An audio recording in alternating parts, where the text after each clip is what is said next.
here. No political correctness and no wokeism. You're listening to Underground USA.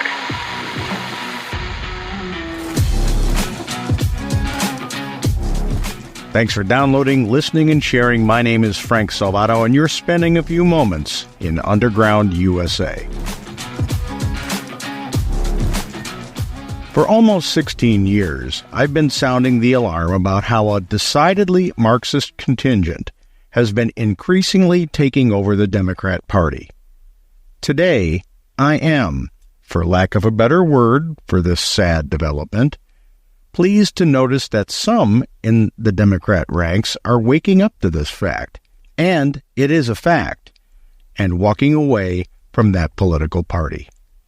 Yes, we've seen high-profile Democrats leave. High-profile people like Robert F. Kennedy Jr., Tulsi Gabbard, Ronald Reagan, Joe Manchin, Joe Lieberman, and Kristin Senema, to name but a few. And they captivated the headlines. But even with these high-level awakenings, the Democrat Party has managed to put forth the most Marxist ticket in American history in Kamala Harris, whose father was a professor at Stanford University who literally taught courses on Marxism and in a favorable light, and Tim Walz, whose glowing admiration for communist China has seen him travel there over 30 times, and who calls socialism neighborliness. So even with high-level awakenings, the Marxists who have erupted onto the Democrat scene, and at a fevered pace since the communist genie was let out of the bottle in 2008 when Chicago put forth an unaccomplished nobody in Barack Obama, the Marxists who have erupted onto the Democrat scene have still managed to expand their control over the Democrat Party. So why would I say I'm pleased at the awakening of Democrats to the hijacking of their party by full-blooded Marxists? Because that awakening is starting to happen at the volunteer and staffer levels. As reported by Jim Hoft over at GatewayPundit.com, a former Obama intern and lifelong Democrat who voted for Joe Biden in 2020 has taken to social media to blast the Democrat Party in a scathing video that exposes what conservatives have long suspected. The party is out of touch, elitist, and disconnected from the real struggles of everyday Americans. The woman, who identifies herself as Evan, posted the video on X, where she shared her disillusionment with the Democrat Party after attending the Democrat National Convention as a volunteer. According to her, she left the convention early because it sickened me. Take a listen for yourself. It's a little long, but I believe Evan's words are important for people to hear, especially if those listening happen to vote D just because they always have. Okay, I'm gonna get real in this, and it's probably gonna piss some people off, but I'm okay with that, because if I'm not being honest, then what else am I doing? I just got back from the DNC, where I signed up to volunteer, and when I initially had signed up to volunteer, Joe Biden was still the nominee. It wasn't yet Kamala Harris. I've worked in progressive politics for a long time. I have worked for many different Democratic candidates, Senate candidates, House candidates, even some Democratic organizations. And as the years have gone by, I found myself getting more and more disillusioned with the Democratic Party, although until now, I've never said that out loud or anywhere public. When I first got into politics, I thought that Democrats were the party of the people. And at the DNC this week, I felt like I was in a building with the most elite and out-of-touch people in the entire world. It very much felt like, let's just have a huge party and forget all of our problems because the vibes are brat. When I was there, I didn't feel any connection to real America or the place that I come from, which is the Midwest, Kansas City, Kansas, and Missouri. I didn't feel any connection to the people that I know right now who are struggling to buy their groceries or to pay their rent. The people who want to know what both candidates are going to do to materially affect change in their lives. And when I was there listening to the speeches, I felt myself feeling mad because I didn't hear anything about the economy. Definitely not in Kamala's speech, and not very much in the others as well. Instead, I heard generic platitudes, things like joy and respect and integrity, and what does that even mean? Let's make the military the most lethal in the world? I thought I was part of the anti-war party. I thought I was part of the party that fought for the underdog, that championed working people. When and how did we just become the party of academia and affluence? Because that's what we are right now. How can we ever say that we're going to fight corporate power or give a voice back to those communities that have been left behind when above the delegates on the floor in levels and rings of suites with donors and corporations that we're literally looking down on the people below from above? You know, I went to the DNC this year hoping that I would feel reconnected to the Democratic Party, that I would have more of a sense of understanding of Kamala and her candidacy and what she stood for. But instead, I ended up leaving and feeling the opposite, more disconnected and alone than ever. And I don't think I can support Kamala Harris for president. I don't even know if I can call myself a Democrat anymore. I don't know who I'm going to be supporting, but I know it's not her, and for once, I'm not afraid to say it. As an aside, those boxes she was talking about at the United Center went for $2 million a pop. These are not words of an infiltrator. These aren't the words of a Trumpite. Just like the words issued by Robert F. Kennedy Jr., Tulsi Gabbard, Ronald Reagan, Joe Manchin, Joe Lieberman, Kristin Senema, and now Evan, and all those who have been honest enough with themselves to admit that an ideology foreign to freedom, liberty, and opportunity for all has hijacked their former party. They did not leave the Democrat Party. Marxists stole the Democrat Party from them. This election isn't about Republicans versus Democrats. It simply can't be.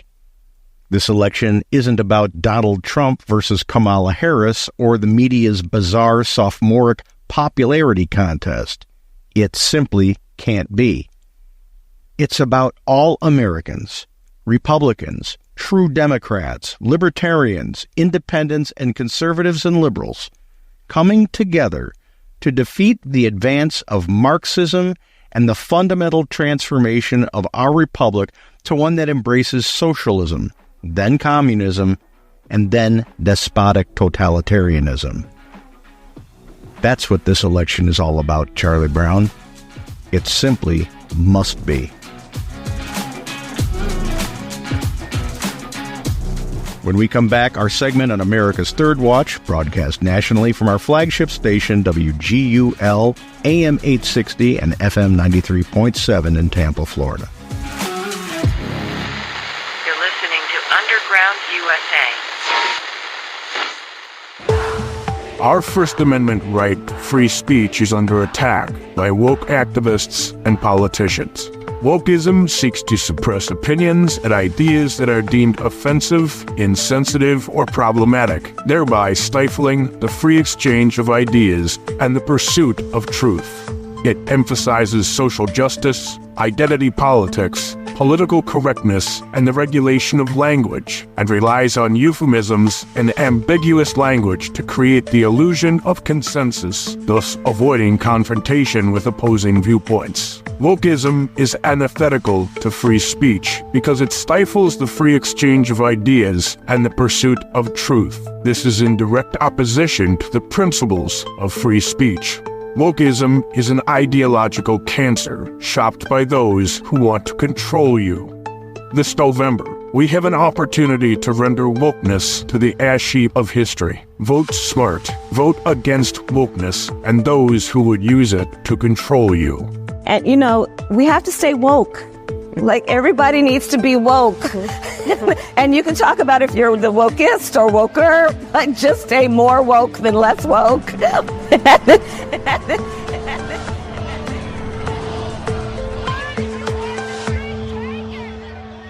Some people won't give you the real talk on drugs. But it's time we know the facts. Fentanyl is often laced into illicit drugs and used to make fake versions of prescription pills. You can't see it, taste it, or smell it. Suppliers mix fentanyl into their products because it's potent and cheap, and the dealer might not even know. Keep yourself and others safe by knowing the real deal on fentanyl. Get the facts. Go to realdealonfentanyl.com. News, insight, passion. AM 930, The Answer.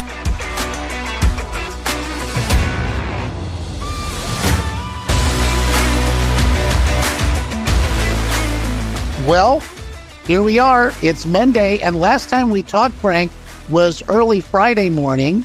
And then following that, we had the RFK announcement, which was pretty significant on the day after the DNC, after what I like to call our long national nightmare was finally over. And here you go. RFK Jr. starts endorsing Donald Trump, getting his name off the ballot in some of these crucial swing states. What do you think is going on? There's been a lot of reaction to this, but I've been dying to ask you about it. Well, it's a positive thing when you have an icon of politics, at least the name, coming over and endorsing a Republican candidate from the Democrat side. That says something. It says something about the way he was treated by the Democrat Party, for sure. You know, they worked tooth and nail to make sure that he couldn't get on some ballots. They're still doing the same thing to Cornel West, by the way, right. Making sure that he can't be on ballots in certain places. That's not the mark of a political party that is being open, transparent, and wants free and fair elections. It's the mark of a band of tyrants who are pulling third world tactics. Eliminate your opposition. And then this isn't the first time they've done it. They've been doing it ever since Hillary Clinton knocked off Bernie Sanders. You know, well, you're exactly right. Yeah, they did it for Joe Biden when in 2020 as well, when they knocked off his competition, and when they went into the primaries this time around, they did it for Biden as well until they threw him under the bus because he had dismal polling numbers. So. This is a commentary not only about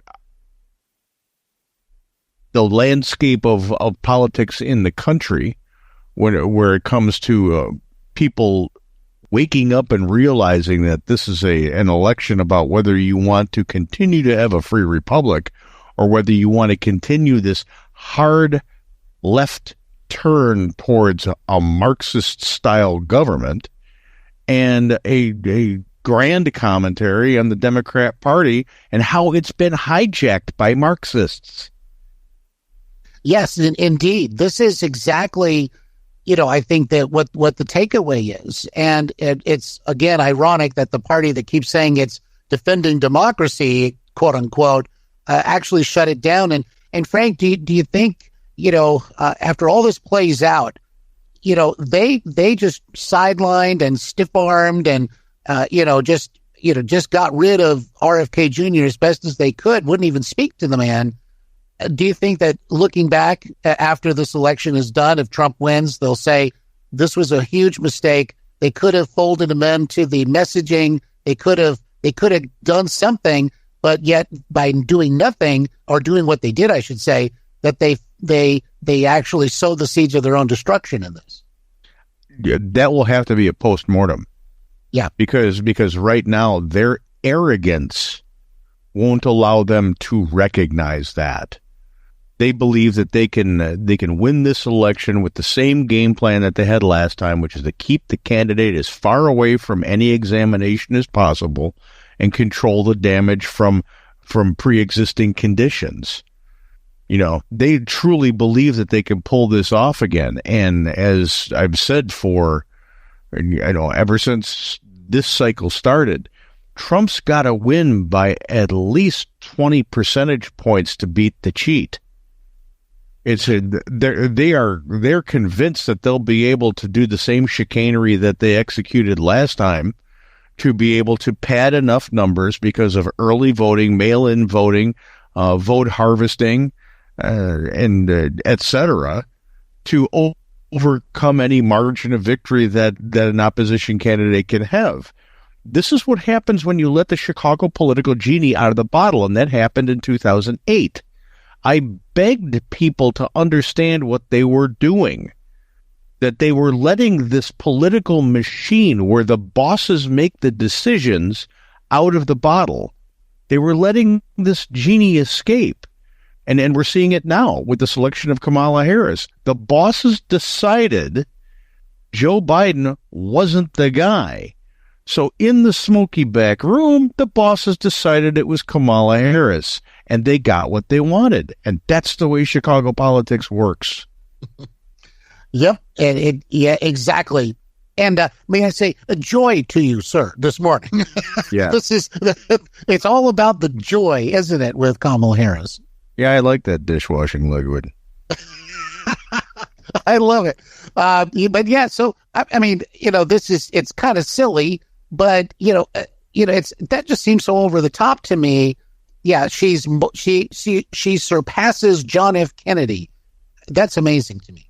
Yeah, the New Republic has been publication that holds very little weight except for with the extreme zealots on the very far left.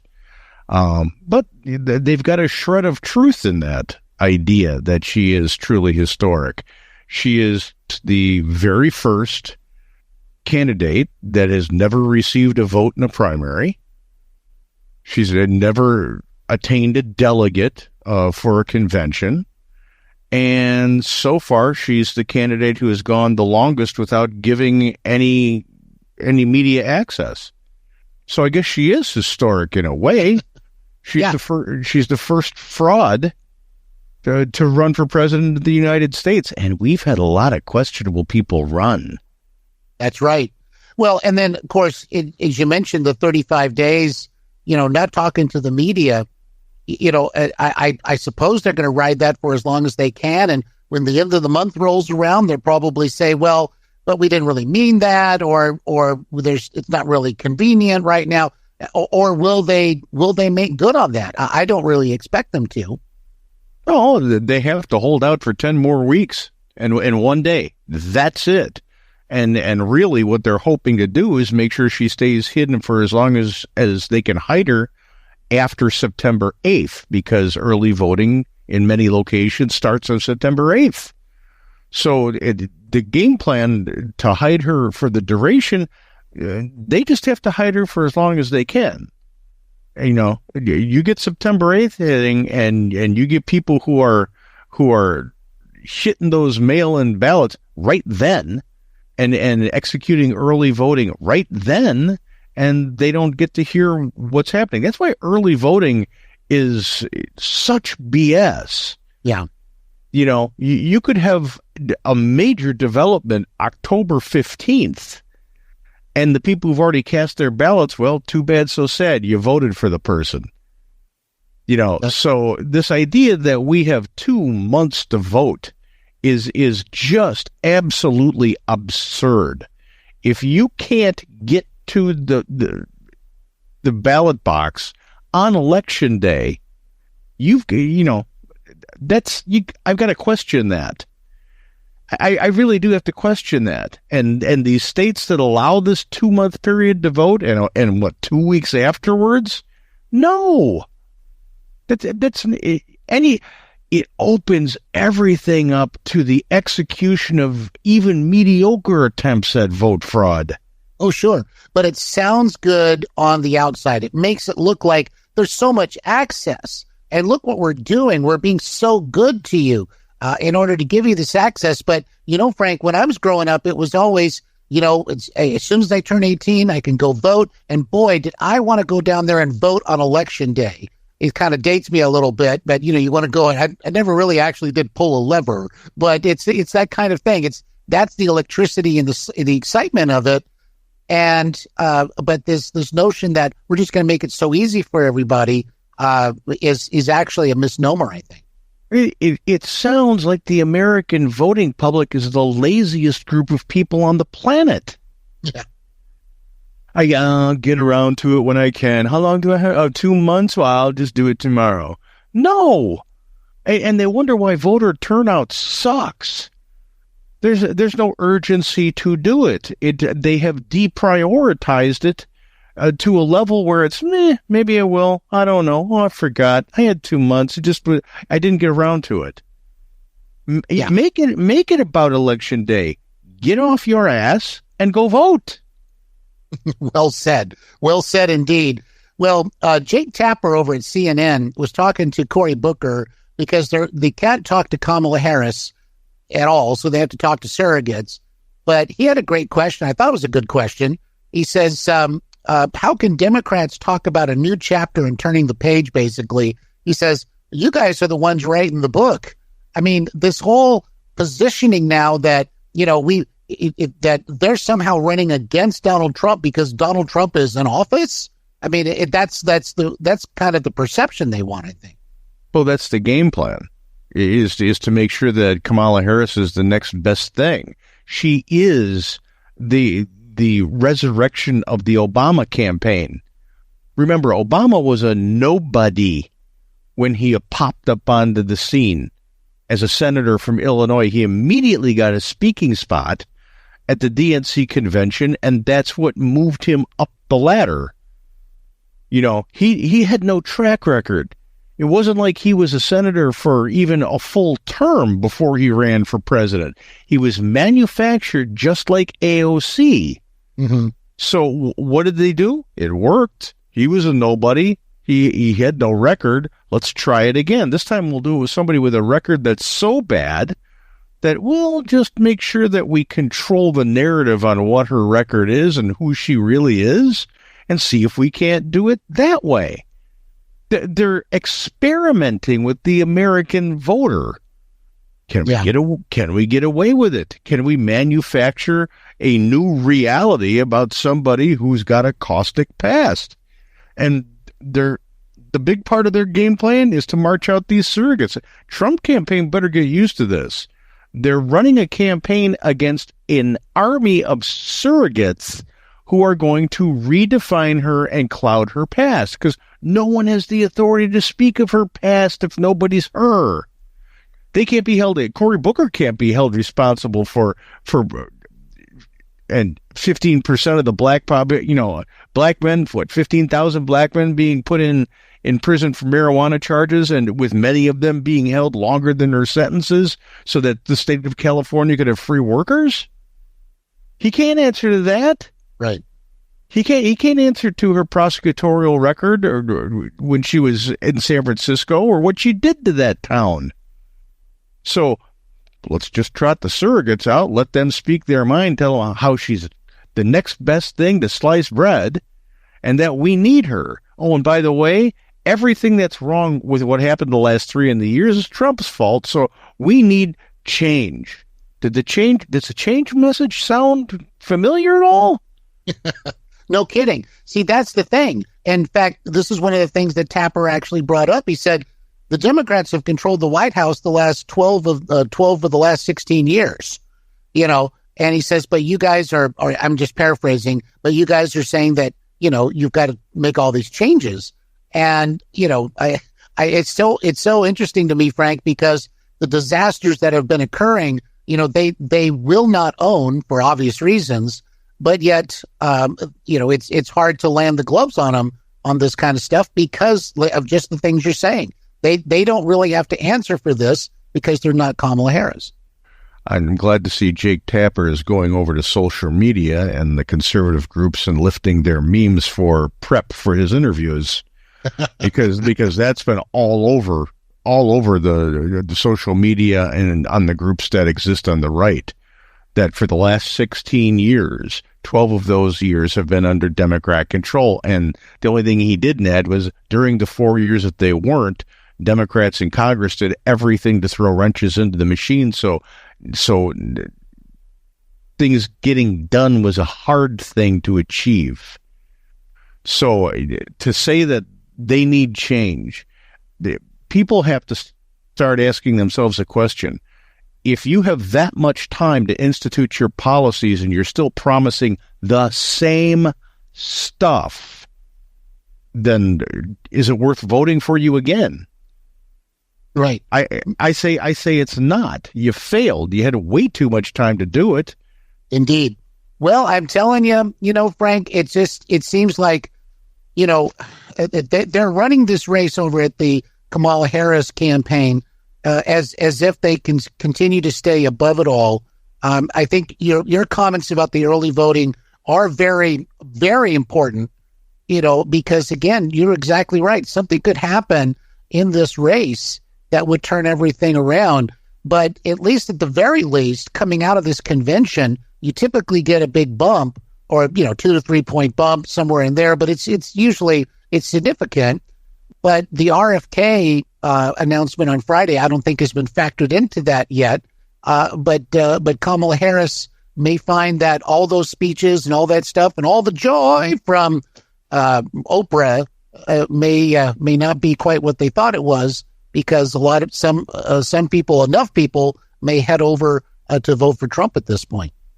Well, there's going to be a significant number that drift back to Trump from Kennedy, and when you see the way Kennedy is going to be campaigning, and we haven't seen him on the trail yet, besides his announcement with Trump on over the weekend. On social media, he's making a hell of an argument. He's attacking the critics that have turned the acronym MAGA into something that's bad. Yesterday, he put something out that explained the way that he sees it, and it had over a million hits, I believe, on Twitter, and on social media. When you combine them all together, it was a potent message talking about we're not going back to a time before women could vote. What we want to go back to is a time before all the Marxism. Right. When we were dealing with things and not divided, and that message rang with a lot of people. So it's about not only exposing Kamala Harris and Obama 2.0's manipulation of the voters, because that's what this is. By withholding a candidate and information about the candidate and information about the candidate's platform, they're gaming you. They're thinking you're too stupid to understand that this is what they're doing. They're starving you. They're holding your head underwater so you can't breathe any knowledge of what their candidate is. And that's very bully, by the way. But we also have to define what it is we stand for. Starting to point out Donald Trump's accomplishments when he was in office, even though he had all the obstruction. I had one person that I've always been warm towards over the weekend say, well, what did Donald Trump accomplish? And I'm like, you've got to be kidding me. Wow. Yeah. There was the highest level of home ownership in 50 years. There was the highest level of entrepreneurship, business startups. This is across the board for every demographic. Black, white, Asian, Latino, across the board. We had peace in the world. And that's just 3 off the top of my head. Taxes are lower now. China was held in check. The economy was roaring. We were energy independent. What do you mean? You don't know what Trump accomplished? Well, yeah, that's what we're dealing with, because the people that have not paid attention to politics and who don't pay attention to politics, but for 60 days before an election, and the people who consume their information through the alphabet media spots, CNN and MSNBC, they don't get this information. So we've got to September 8th to just do this. If everybody listening can just convert one person, just wake up one person from this felony of the mind that the far left is trying to pull on the voting populace, we can overcome that. We can meet that 20 percentage point margin to beat the cheat. But right now, the game is to beat the cheat. Right. You're exactly on point with that. And I would perchance to think, and by the way, we've got a call waiting here. We'll go to a call here in just a moment. But I would perchance to think, Frank, that some people would say, oh, I don't know about Donald Trump's accomplishments, but I do know he'll be a dictator on day one, thanks to, the Democrat messaging machine. And respectfully, and without calling him a blithering idiot or someone who is like just completely devoid of awareness, ask him, well, what did he do when he was in office for the 4 years that he was here that he did that warrant that label? Right, exactly. I know it's just terrible. Let's head over to the telephone lines. We've got Mary in St. Pete's got a question for you this morning, Frank. Good morning, Mary. You're on with Frank Silvato. Good morning. Yes, I have a friend trying to, quote, convert, and I can tell you right now that's not going to work.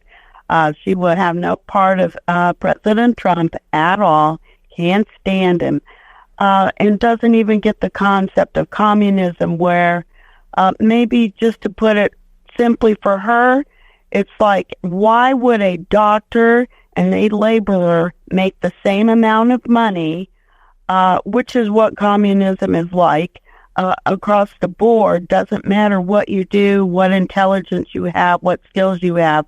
Everybody makes the same amount of money. That's about what it is. And some people really want to go for that.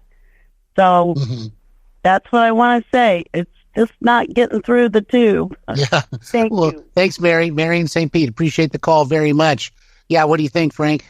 Well, to defeat the Trump thing, and I've got an article out today that addresses this. It's the lead story at undergroundusa.com, which dovetails on something I wrote earlier in the month about it's not voting for the best candidate. What this article says is you have an obligation to vote against the person who is the worst for the country. So some of the anti-Trumpers who are on the fence or people who don't understand Trump's accomplishments are hearing a loud voice about Kamala Harris and how bad she would be for the country and being introduced to the fact that she's a Marxist. Well, you may not like Trump the man, but we all know we don't want more Marxism for the country, so vote to keep the Marxist out of the Oval Office. That will work with some people. As far as Mary's friend, well, your friend sounds like a full-blown communist, so you're not going to get those people. Stop wasting your time. Go to the people you can affect. Precisely. Yeah, this is we don't have a long form or long term, ability right now because that time window is closing so quickly. Well, you've got the end of this month and 8 days in September till early voting starts. So convert one person.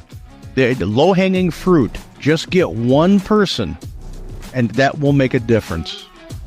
Well said, Frank.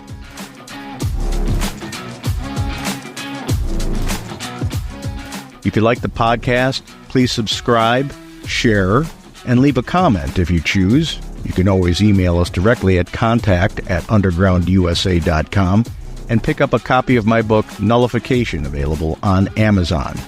And remember, talk politics and religion with your family, friends, and acquaintances. You don't have to be caustic about it. Use facts and talk kindly and rationally. You'd be surprised how much you've got in common with these people. And we've only got till September 8 when early voting starts. Convert just one person, and you will make a tremendous difference. You're listening to Underground USA. My name is Frank Silvato. We'll be right back after this.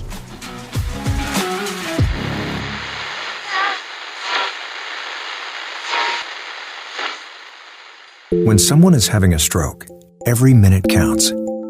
Just as putting out a fire quickly can stop it from spreading, treating a stroke quickly can reduce damage to the brain.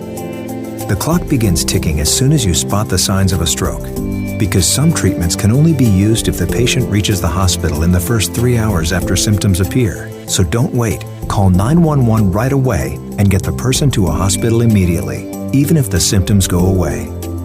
If you think someone is having a stroke, remember the word FAST. F is for face. Ask the person to smile and check whether one side of their face is drooping. A is for arms. have the person raise both arms and see if one arm drifts downwards. S is for speech. Ask the person to repeat a short phrase and notice if their words sound slurred. And finally, T is for time. If you spot any of these signs, call 911 right away to get the person to a hospital fast. Strokes are medical emergencies. The sooner a patient gets treatment, the better their chance of a good recovery.